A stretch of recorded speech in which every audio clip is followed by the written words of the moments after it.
এক দেশে ছিল খুব সুন্দর একটি বিড়াল।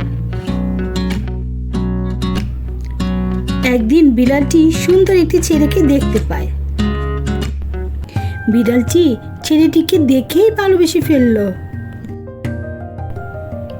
বিড়ালটি ভাবলো বিড়ালটি যদি মানুষ হতো তাহলে তো সে ছেলেটিকে বিয়ে করতে পারত। বিড়ালটি এক জাদুঘরের কাছে গেল।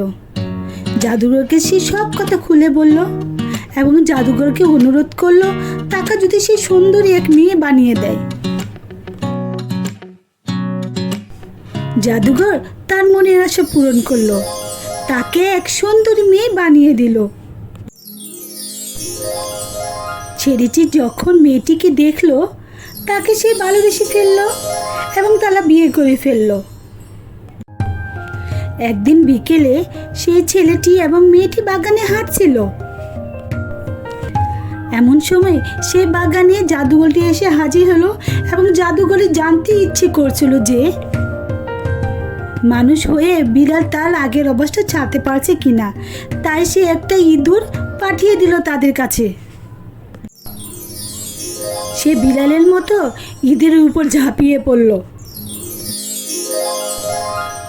এটা দেখে জাদুঘরে খুব রাগ হলো, মেয়েটিকে সাথে সাথে বিড়াল করে দিল।